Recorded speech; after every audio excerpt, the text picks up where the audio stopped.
Olá, João. Muito obrigado por nos ligares e teres a disponibilidade.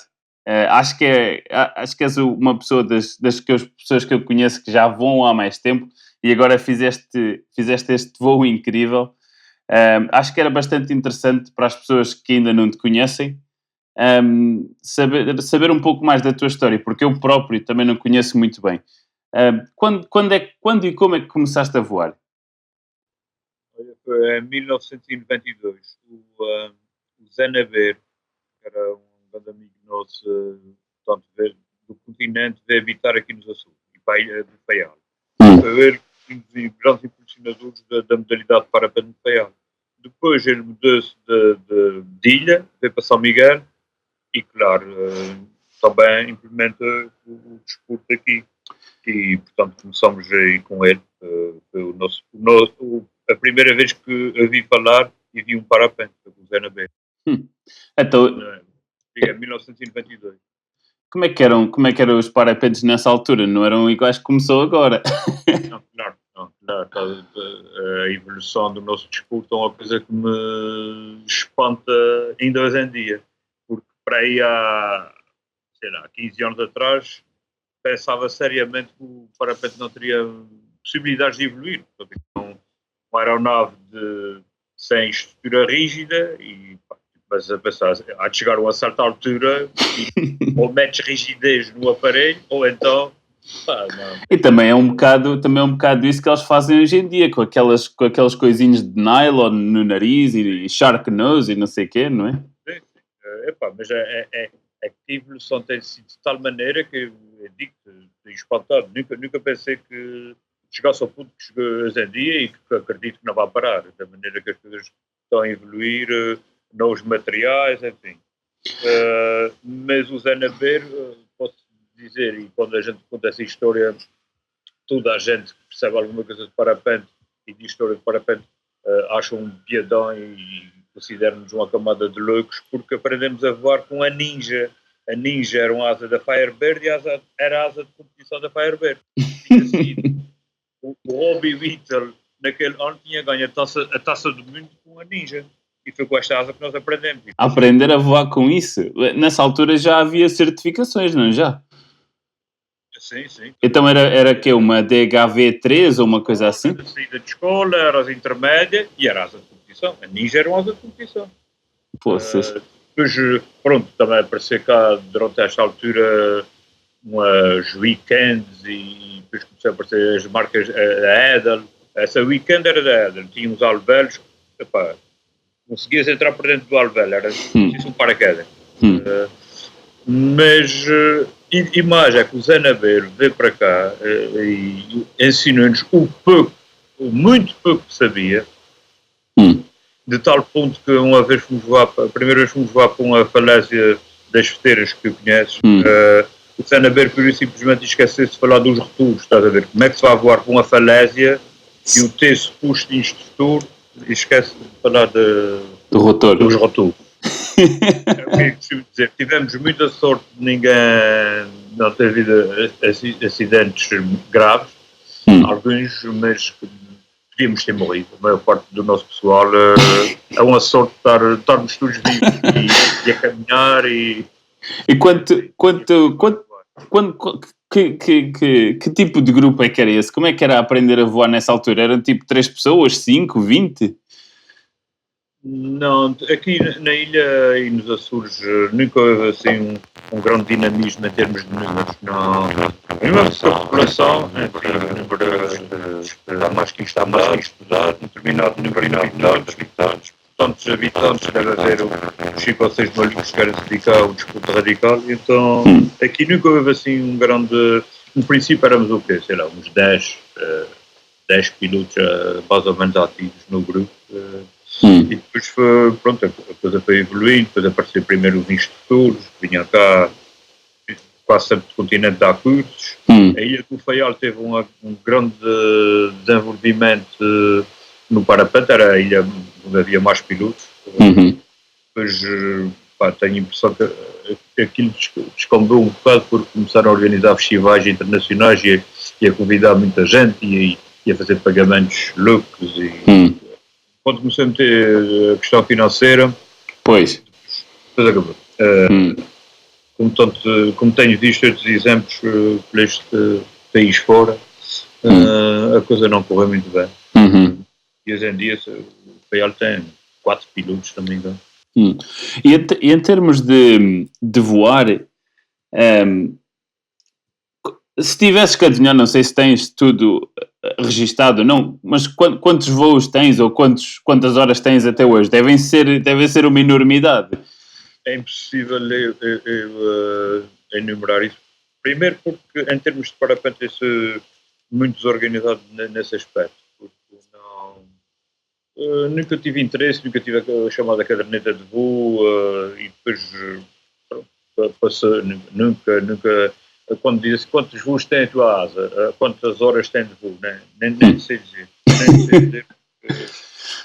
Então os teus voos totais têm que ser uns bons milhares. Desses voos todos, quais é que são aqueles que sobressaem assim como um dos melhores, não digo o melhor, mas um dos melhores momentos ou um dos piores momentos que te vem à cabeça? Bem, um voo que falo sempre e que hoje em dia considero os mais bonitos que fiz na minha vida, que é os Dolomitas. Itália. Na Itália. É uma zona... Por causa da paisagem. Sim, a paisagem é de tirar o fogo. Eu já voei no Nepal, em Pokhara e no Torchon, dos locais lá. Pronto, também tens aquelas montanhas por trás de ti que são majestosas e altíssimas e faz-te acreditar mesmo e vejo com toda a realidade que és muito pequenino. Mas os Dolomitas é diferente, a paisagem é menos agreste no Nepal, tem enormes vales, depois é muito verdejante, depois tem aquelas rochas que parece que emergi de uma explosão de terra e começa a ficar à tua frente aquelas rochas enormes. Foi um voo muito agito. Estive lá, fizemos 4 voos, se não me engano, e todos eles espetaculares. Corremos tipo por cima da Marmolade, adorei. De tal maneira que estou pensando seriamente para o ano ver se repita a viagem. Eu ouvi dizer que voar lá às vezes é um bocado difícil, que há algumas restrições e que há alguns acidentes e tal, mas eu por acaso desde que vi as fotografias, eu ainda sou um piloto muito novo, mas quando tiver a oportunidade sem dúvida que gostava de ir lá. Pois, eu digo-te, no último dia, que foi o dia que eu gostei mais de estar lá, o vento estava muito forte e nós começamos a reparar mal, chegamos lá acima no teleférico, começamos a ver muitos pilotos, mesmo muitos, a regressar ao vale, passados às costas e comecei logo a perguntar o que é que se passa. Vento muito forte. E só descolei passado, sei lá, quase 2 horas de estar na descolagem, porque fartámos de ver acidentes. Os pilotos que estavam no ar estavam bem, havia lá 2 acrobatas que não paravam na nossa frente. Claro, eles querem vento forte, com asas pequenas. Depois, 5 chamadas de helicóptero para ir recolher gente pessoal acidentada e nos rádios só dizia: caí aqui, tenho o braço partido, eu tenho a perna partida. Foda-se. Para descolar. Isso dá uma moral do caraças para descolar. Não queres ir para o ar e depois, como eu estava com 2 colegas, eu disse: bem, já vi que se não descolar, a gente não voa hoje. E então, quando descolei, todos os meus colegas descolaram logo a seguir, mas logo à nossa frente, em baixo, um gajo com um bilugar estava-se pronto para descolar, um outro piloto na frente dele vai descolar, vem a rajada, pega no piloto singular, leva-lhe contra a bilugar, vai o piloto, os 2 da bilugar, o piloto e o passageiro, tudo arrastado com a zona quase de abismo, foram correr atrás deles para segurar os gajos. Enfim, aquilo foi uma aventura naquele dia que eu vou-te contar. Mas depois, lá em cima, não se passava nada.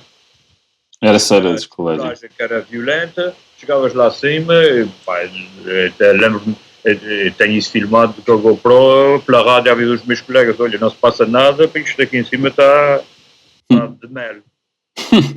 Que diria. Em relação a esta asa em particular, e isto, claro, estamos a canalizar para ver o teu voo, há quanto tempo é que começaste a voar e quais é que são as tuas impressões desta asa? A asa saí em junho, então estás a ver, eu comprei, se não me engano, é logo em julho. Em julho, sim. Depois, quando vê cá no Açores, o que é este da asa? Muito fácil de inflar, são asa de escola. Ela tem uma coisa muito boa que eu acho, e agora em Quixada comprovei, que é quando tu inflas, mesmo que ela tenha tendência de escair por um dos lados, se fazes um bocadinho, basta um bocadinho de força de tensão com o corpo, ela quer caminhar, ela endireita-se. Ela só por si, ela tem tendência de vir para cima da cabeça do piloto. Isto é o que eu acho de mais perfeito na asa. As aterragens também muito fácil, é o que eu considero uma asa de escola. Cá nos Açores, em São Miguel, principalmente na ilha de Santa Maria, o resto aqui em São Miguel, o que eu achava, e que não de modo algum diminui a confiança que eu tinha na asa, era as extremidades da asa fechavam muito. Mas fechava com 2, 3 alvéolos, 4 alvéolos, sei lá. Sim, só as pontinhas. Só as pontinhas tremelica muito, não tem, creio que não tem grande pressão, mas que não tem influência nenhuma, quer no cu, quer estás a subir na térmica. Eu nunca tive nenhum fecho com ela que eu possa dizer, não, nada disso. Soube muito bem térmica, tem boa velocidade, com acelerador sinto que é segura. Adorei a asa, adorei. Que asa é que estavas a voar antes dessa? A Ice Peak 6 e a Peak 1. Vocês são C também ou D? Sim. Pronto, a Ice Peak é a asa de 2 bandas. Pois, já é diferente. Sim, é um pouco diferente. E então, em termos deste voo, que parece, ao que parece, o que eles dizem é histórico, pelo menos para a BGD. O David Chomet, porque tinha dúvidas, mas tenho quase a certeza que é por uma razão muito simples, é que o Bruce Goldsmith e o filho, que são, top pilotos da marca, claro, estiveram no Campeonato Nacional dos Estados Unidos este ano. Em Chile. E fizeram a manga de 210 km, não me engano. Sim. Não sei se os dois chegaram ao gol, mas acho que sim. O filho chegou, acho eu, e ele não. E, portanto, eu acho que era... Quando fiz os 300 km, pensei logo, desse a recorde da marca. E enviei a informação para o David Chomet e eles meteram lá no Facebook da BGD. Acho que sim, porque acho que na altura eles tinham dito, a não ser que alguém tenha feito mais por volta dos 200 ou 300 nos Alpes, mas realmente não ouvi dizer, e ele normalmente sabe essas coisas. Então, faz-nos o sumário, não é bem o sumário, é estabelecer...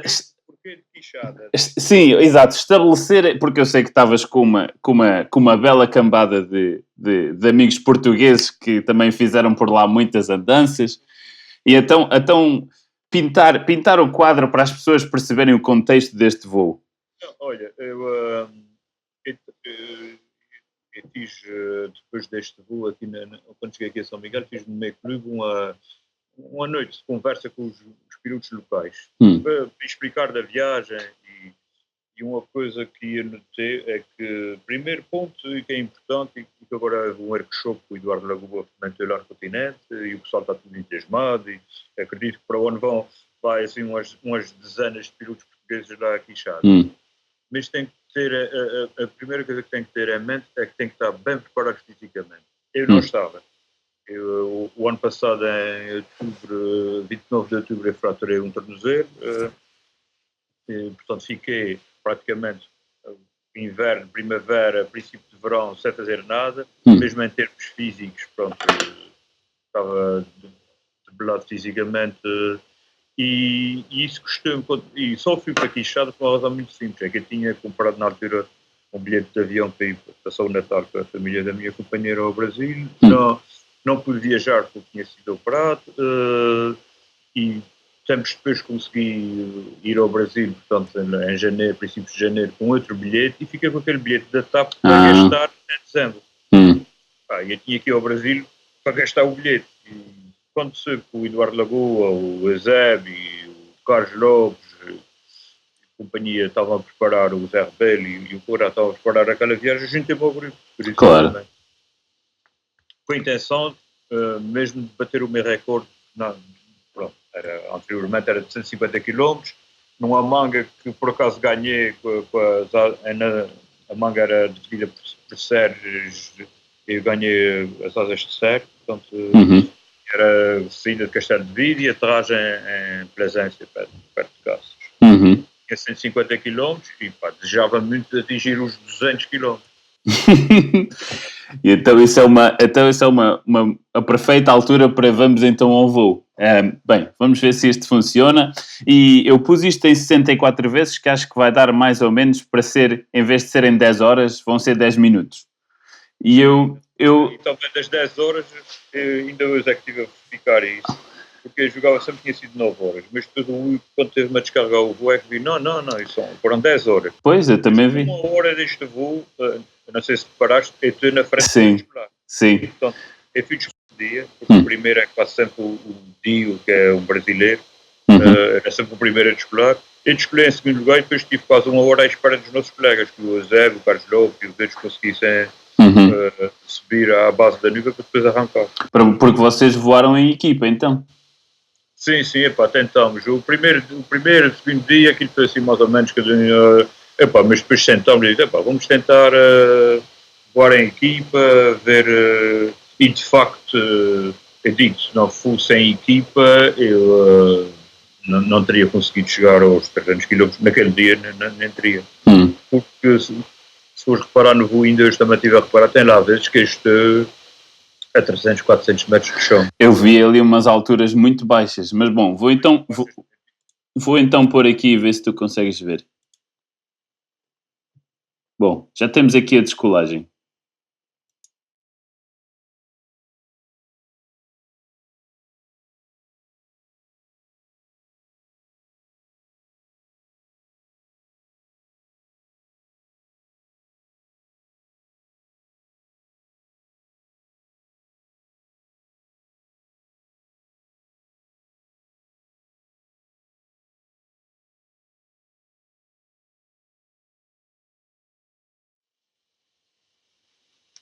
Tu estás aqui e ganhaste logo ali alguma altitude. Sim, tu ganhas, porque estás a ver, com rajadas de vento de 40 km, é lógico que junto ao relevo vais subir. Acho que ninguém marreca, é impossível. Mas à direita tens esse grande rochedo, que se tem encostas. O cuidado que tens que ter depois já sabes, é quando começas a enrolar muito perto do relevo, quando dás por ti, se calhar já estás quase a sotavento, e então vê-se muitas manobras do pessoal, vai lá atrás, vai para a frente, vai lá atrás, e só convém arrancar quando tiver os 1000 metros, 1000 e qualquer coisa, na base da nuca, porque isto são 7 da manhã, mas a partir das 6 da manhã já se começa a formar tudo. Então o pessoal o que é que faz? Vai lá fora, quanto mais fora tu fores e que não marrecas, porque há sempre alguma sustentação, e também há já a influência dos cúmulozinhos que vão se formando aí na frente da estrada. E consegues voltar sempre para trás porque está um vento com umas rajadas super fortes, não é? Sim. Então aqui estávamos a 1h20 e já tinhas saído, já estás a ir lá para trás. Sim, já estou para trás. E aí logo no princípio... E muito baixo. Tive aqui, quando chega aqui a uma serra que já não sei os números, mas o nosso pessoal sabia, essa serra agora aqui que está a ver, vais ver que eu fico mesmo, não sei se é aqui, que eu fico atrás da pedra. Era até uma pedra que eu, mas o Eusébio, fomos atacados por um gavião que tinha ninho lá, e ataca toda a gente que passa por lá. E ficamos muito abaixo, eu até jogava que já não nos safava, ia levar muita pancadaria, completamente a sotavento, mas já conseguimos sair praticamente do chão. Neste voo dos 319 km, eu tive 3 vezes que joguei que não conseguia sair do chão. Porque é fácil este voo quando estás alto, mas se baixas, o que é que acontece? Depois tens vento forte, tens venturis formados porque a paisagem é toda cheia de monolitos de granito. Portanto, há uma paisagem muito agreste e depois tens a Jurema, que é aquele arbusto famoso e espinhoso que desde nos livros que a terra é no meio daquilo. Quer dizer, os brasileiros na brincadeira diziam, mas não é muito brincadeira, levas 3 dias para sair dentro de uma floresta daquela. Todos nós voamos com serras dentro da saleta. Ah, é? Para cortar os ramos? Há umas serras que têm para aí um cabo é tipo navalha de barbeiro, sabes? Daquelas antenas que abria e fechava. Sim, sim. A serra fecha para dentro do cabo e fica para aí com uma lâmina de 30 centímetros. E pá, felizmente não foi preciso, mas acho que se aterrar em Jurema, se não tiveres uma navalha que corte bem, uma katana, uma serra, para começar, o parapente para sair de lá.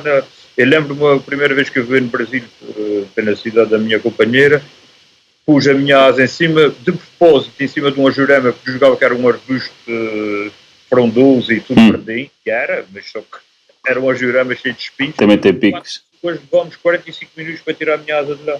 Fogo. 4 pessoas. Aqui, mesmo assim, lixei um cabo dos ás. Aqui no voo nota-se que conforme vai avançando o dia, o teto fica mais alto e mais alto, não é? O teto sobe e depois a partir dos 200 km, que é quando passas do estado do Ceará para o Piauí, há um planalto. E neste planalto aí, estás sempre na cota dos 2000, chega a estar a 3130, o plafond mais alto que atingi. E então como é que até que aí já estavas a umas boas 4 horas de voo? O que é que tu andavas a pensar nesta altura? Quando bati, posso depois enviar os vídeos, quando bati o meu recorde dos 150 km eu estava felicíssimo. Já era tudo lucro. Não estava em mais nada. E depois, passado um bocado, estava nos 200. Os 200 já dizia, isto é uma coisa... Nunca pensei que chegasse aos 300, nem coisa que pareça. Mas depois, pronto, começa nunca apanhámos, e depois vi imagens de 2 semanas mais tarde de sairmos de Quixada, que eu vi lá pessoal a voar com verdadeiras estradas de nuvens, que não foi uma coisa que nunca apanhámos. Vocês não apanharam? Pois. Não, apanhávamos sempre muitos bons que tinha tudo a cinzenta e que até o Eduardo na brincadeira dizia, isso é nuvem gay que não chupa nada. E ele tinha razão. Quando estava um bocado longe da nuvem, a nuvem só tinha alguma influência no ter parapente a partir de se tivesse uns 100 metros abaixo da nuvem. Aí ela começava... E depois, esse percurso que nós fizemos, o que é que começamos a adotar? Seguir, normalmente, as estradas principais. E, felizmente, que elas seguiam na direção oeste, o vento, como estava de leste, levava-nos na direção certa. Quando voas em Quixada, nesse lugar no Ceará, no nordeste brasileiro, é tudo tão seco e a paisagem é tão agreste e há tanta Jurema que convém, a pessoal não vale a pena arriscar sair de cima das estradas, porque as estradas são zonas de aterragem. Em último caso, aterras numa estrada. Pois, porque a parte de um gajo voltar é um problema muito, muito sério, porque se aterras mesmo no meio do nada, mesmo que deixes a asa e que deixes tudo, se não tens água, não podes levar muita água e estás no meio do nada e não sabes para que lado é que tens que ir. No mínimo tens que levar 2 litros de água. Isto então, para os gajos disserem logo, para além do track, aquele aparelho Spot, sim. Que é imprescindível, tens que levar sempre no mínimo 2 litros de água, ou 2 litros da bebida, que eu por acaso não levo água, levo Isostar, uma mistura de Isostar com Red Bull, porque, para não beber grandes quantidades, bebendo só os pequenos golos, para se manter hidratado. Sim. Porque digo-te mesmo, falta de hidratação e de comida, a pessoa depois, a certa altura, acho que estava nos 200 e tal quilómetros. Devia ser por esta altura. E comecei a fazer contas e a dizer que estava com 5 horas de voo. Mentira, eu já estava com quase 7 horas de voo. Pois. Porque o cálculo mental já estás um bocado cansado e não te ajuda. Aqui desde que estavas com 7 horas e meia. E aqui já começam a aparecer uma base muito alta, um planeio bastante grande e depois outras térmicas. Nesta parte, assim, já final do dia, como é que é a formação de térmicas, a distância entre elas? Foi muito fácil essa parte final. E mesmo a certa altura apanhei uma zona de azul e pensei, olha, aqui ia ter alguma dificuldade, mas como era uma transição, mas a meio do azul apanhei uma bela térmica. Portanto, mesmo só com o azul, final do dia, funciona muito bem. E depois, final do dia, ainda antes de aterrar, eu fiquei à espera do Eduardo, porque, o nosso desporto é giríssimo. Neste voo eu vi isso, que éramos 4 pilotos no ar, para a parte final, era eu, o Eduardo, 2 austríacos e o Conrado, e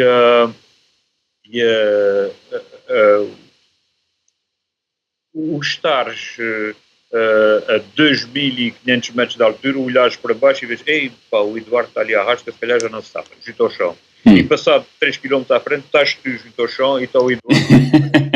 Uma alternância tão curiosa que, epá, por isso mesmo o nosso desporto é cativante e não é nada seguro de dizer, eu vou conseguir, mas não, foi muito engraçado, tanto qualquer um dos 4 pilotos, ora estava lá em cima, ora estava a rapar chão, e depois na parte final foi engraçado que estive a enrolar o fumo de uma queimada, funciona perfeitamente lá no Brasil. Pois, aqui já estamos a ver mesmo o planeio final. É a parte final, sim. Já o último glide atravessa aquela barragem de Piripiri e a terra, e à frente daquela barragem, antes da vila, ainda estive na fogueira, a dizer ao Eduardo, bem, queres que a gente vá aterrar mesmo aqui nessa vila, ou queres passar a vila? E o Eduardo até, se calhar, pensava passar a vila, depois comecei na dúvida e disse, Eduardo, olha, vou aterrar mesmo na periferia da vila, porque eu já vi aqui uns bons campos, para lá da vila, como estava um pouco a luz já, eu não conhecia o local, podia ter cabos de alta tensão e telefone. E já estavas com 9 ou 10 horas em cima também, não é? Afeta muito a cabeça. Momentos que, o cansaço não é... pronto, a gente depois quando a terra e a descarga de adrenalina, que depois estás, ainda por cima depois o regresso de 6 horas de carro ao hotel, é que dei cabo de mim. Isso então... Mas admirei muito os nossos colegas porque eles conseguem dormir, o Zé Rebelo, o Carlos Lopes. O Carlos Lopes fez uma segunda descolagem neste dia, ficou para aí uns 50 km ou mais atrás de nós e, sei lá, meia hora depois de termos aterrado, já estava perto de nós. Mas também entebeu tudo o que era nuvem. O Eduardo dizia, ele entebeu toda a nuvem que apareceu, ele entebeu. E claro, com isso ganha logo uma imensa velocidade. Porque claro, põe... O Zé Rebelo fazia voos 300 e 400 km, dormia aquelas 6 horas no carro, chegava ao quarto do hotel, não dormia, estava ali a ver net, à espera do pequeno almoço que era às 5h30 da manhã, e no dia a seguir arrancava e fazia mais 400. O Carlos Lopes, nesse dia dos 320 km que ele deve ter feito, os últimos 200 km de carro, o Carlos Lopes é que teve a conduzir, pá. Como é que é possível? Está 10 horas, ou 9 horas, ou 8 horas no ar, e depois ainda pega num carro e faz 200 km de estrada no Brasil fora, enquanto o condutor ia a descansar no banco de trás comigo. É por isso que tu dizes que é preciso uma preparação física a sério mesmo. É um ritmo. Não, e o ritmo, estás a ver, eu sou um piloto, está bem que eu tenho experiência, tenho o que tenho, mas sou um piloto ilhéu. Os voos que eu faço... De costa, não é? Máximo 2 horas no ar. Esse pessoal daí do continente, estão a preparação, mês de junho, julho, fazem aqueles voos na Serra de Estrela e saem e arrancam para a Espanha dentro e fazem 200 hoje, 100 amanhã, 150, começa-nos a dar eu noto isso, a diferença, eu não aguentei, aquela semana, está bem, depois quando fiz os 300 km, psicologicamente fiquei completamente não é abalado negativamente, mas tinha atingido duplamente o meu recorde de estar mais lá na guichada. Claro. Pois, porque também para bateres aquilo outra vez... Se queria mesmo era bater o recorde nacional e tentar... Eu acredito que para o ano, conforme a equipa que levaram para lá e as condições atmosféricas são um bocadinho melhores que aquela que eles apanharam, eles chegam aos 500 km. E também é preciso ver que o ano passado bateu-se lá o recorde do mundo em equipa, lá não, mais à frente. E este ano outra vez a mesma coisa, por isso está mais do que provado que é ali o sítio para estar. E acho que eu ainda não li o artigo que há este mês na Cross Country sobre os 560 que eles fizeram, mas acho que já aí conversa que eles dizem que 600 já começa a ser possível. Sim. Estava toda a gente a comentar aí. Eu tive com o Samuca, que foi um dos brasileiros que bateu o recorde do mundo. Ele estava connosco em Quixada, porque estava lá. É engraçado, ele esteve lá todos os dias que a gente estava lá na descolagem, nunca descolou, porque ele estava com bilugar, até estava a bater o recorde do mundo. Só que as condições, o gajo percebe imenso daquilo, conhece o local, ele nunca descolou. Nunca fez sequer uma tentativa para. Mas a ideia dele era bater o recorde de bilugar. Qual é que é o atual de bilugar, sabes? Bilugar não sei, mas deve estar nos 400 acho que é 400 e tal, que foi em Quixada. Foi batido por um gajo ou austríaco ou suíço, eu não me lembro. Azar. Acho que foi o ano passado. Fixe. Então, a quem é que aconselharias ir até Quixadá e a quem é que não aconselhas? Olha, dada a experiência que tiveste. Tudo um piloto que sabe descolar muito bem, mas digo mesmo muito bem, porque olha, o penúltimo dia da minha presença em Quixada, quase todos os dias subia à descolagem, mas claro, já sabia que não ia voar, nem levava o material. Descolou o Eusébio, o Carlos Lopes, o Eduardo e o Conrado. E o quinto piloto nosso seria o Zé Rebelo a descolar. Ele, quando se meter na zona da descolagem, depois aquilo é engraçadíssimo, porque tens 3 rapazes sempre a segurar a asa. Não seguram o piloto, seguram a asa e são muito bons também. Vi manobras de asas enroladas e a ser puxadas pelo vento e os gajos correram para a asa e apanharam os estabilizadores e nem se cortarem. Os gajos são mesmo peritos naquilo. Depois tem um gajo que é ou o Paulo ou o de Lyons, de Lyons, que é o nome dele, que estão no cimo da descolagem e que estão a olhar lá para baixo, não sei o que é que os gajos veem, mas são eles que te dizem: estás preparado? Bom voo. E descolas e confias completamente nos gajos e aquilo raramente falha. Muito raramente os gajos falham. Tem que se confiar nos gajos e arrancar naquela altura, porque depois, como eu estava a dizer, o Zé Rebelo estava-se a preparar para descolar. Como já te disse também, logo de manhã, às 6 da manhã, já há nuvens no céu. Quando o Zé Rebelo foi descolar, o vento estava bem forte neste dia, as nuvens desapareceram um bocado, apareceu sol. O sol aquecendo o terreno, mais o vento, foi de tal maneira que, cancelar, a rampa está fechada, está cancelado os voos. O Zé Rebelo estive a ajudá-lo a enrolar a asa, preparar o material, ele pegou no monte, foi para a beira da rampa, tirou uma fotografia, e depois nessa coleção de fotografias que ele tem enviado, ele te manda essa também, e tu vês registado médias de 40 km e rajada máxima de 69. Assim, de um momento para o outro. De um momento para o outro. Não, é que o primeiro dia que eu cheguei a Quixada, tu sais do carro e apetece logo voltar para dentro do carro, diz logo, bem, e hoje não se voa. Em qualquer sítio do país, eu não acredito que ninguém discorda com aquelas condições.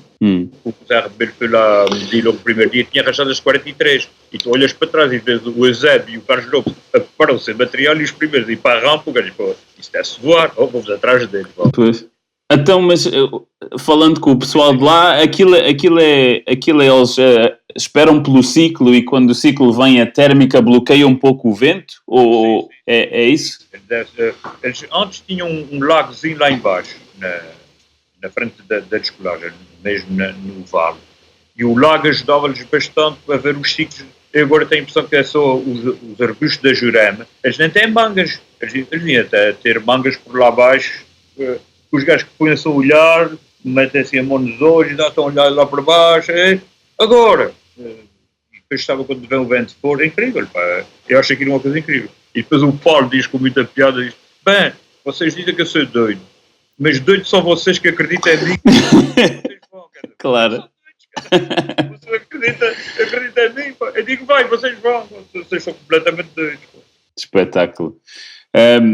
Há umas imagens de logo quando eu saí de lá, a Nani, que é uma moça que está lá sempre no resgate entre Quixada, ela filma de um gajo com uma mantra 6, e é uma mantra 6, de acelerador, começou a voar para trás, ganhou a altura, voltei para trás, e mesmo aí, sei lá, 1 quilómetro de distância da descolagem, apanhou pancadaria para chegar ao chão. É perigoso, pá. É uma zona, se tu não metes acelerador, se não estás habituado a descolar, e logo, no momento que descoles, tens de meter o pé no acelerador, uma coisa que eu não estava habituado. E quando escolheu o pessoal, o primeiro dia, o pessoal tudo a gritar para mim: João, acelerador. E depois eu olhava para o chão, claro, quando vinha a rajada, eu via que a minha asa andava para trás. Eu estava a subir bem e não estava a ir muito para trás, disse: bem, há de chegar uma altura que eu consegui penetrar, mas tive que meter acelerador. Um gajo tem que meter acelerador e saber, bem, não é comum que eu vi lá descolar, que a primeira coisa que faz quando sai de lá, tira as mãos do manobro dos para endireitar-se na cadeira. Muito puxado. Voltou para a montanha com 1 ou 2. Eu não sei o que é que aconteceu, o gajo está filmado, eu não sei o que é que aconteceu ao rapaz, mas o gajo passou muito baixo na zona do retorno, mas completamente contra a montanha. Claro, pá, quem é o gajo vai para a Quixada e que escolas com o vento daquele e vais tirar as mãos do manobrador para te endireitares na cadeira. Não pode ser, quer fazer isso, não pode voar ali em Quixada. Pois, é um sítio que exige muito respeito. Sabe o que a gente adota, que é inflas o parapente e tens que correr para baixo do parapente.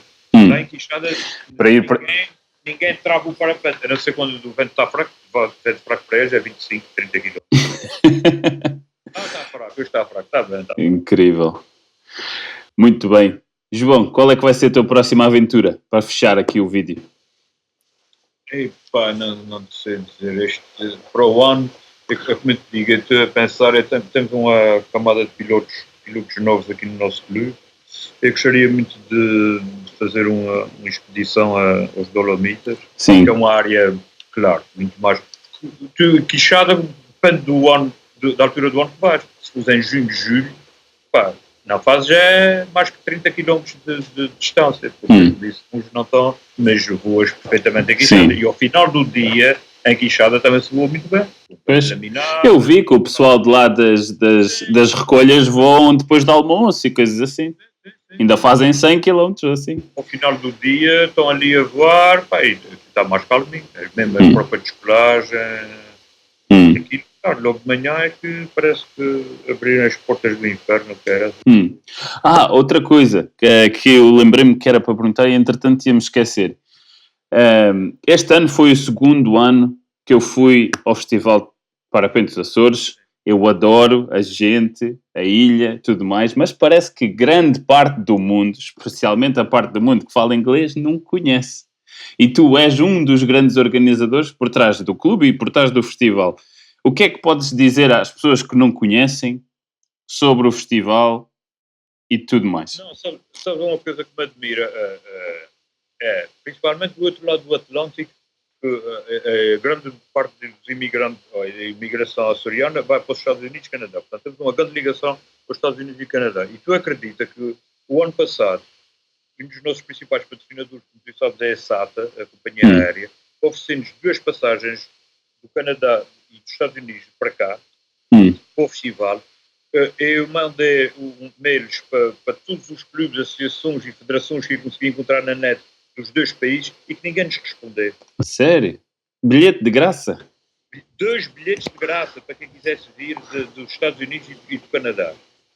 Inglaterra passa-se a mesma coisa. Já tivemos convidados cá da Cross Country, todos os anos a gente convida jornalistas da modalidade e vamos correndo os países.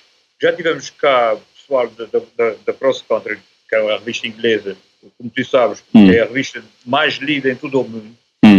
E mesmo pessoal de Inglaterra para vir ao nosso festival, ou mesmo de visita, não há. A maior parte temos é Espanha, França, Alemanha, Suíça. A Inglaterra não sabe de... Ou então, deve ser aquela ideia de eu sou piloto de Inglaterra, já habito está bem que é uma ilha. Não vejo agora de férias com a ilha. Pois. Mas é engraçado, porque as pessoas com quem falo aqui, toda a gente vai para as Canárias, Tenerife e tudo mais, voar lá. E quando eu falo Açores, eles dizem, o que é os Açores? E eu, o que é os Açores? Os Açores são melhor que as Canárias, pá. De todas as maneiras. Nem com a Madeira se compara. Eu sou de um gajo lá nas 7 cidades, quer dizer. Bom, eu depois no fim do vídeo deixo aqui uns links e umas fotografias para as fotografias do Jean-Baptiste e do Tristan para ver se o pessoal se anima, mas bom, eu aconselho a toda a gente a pelo menos darem uma olhada porque é realmente incrível. João, muito, muito obrigado pelo teu tempo e quando bateres os 400, telefone-te outra vez. Está bem. Vá, grande abraço. Um abração aí. Tchau, tchau.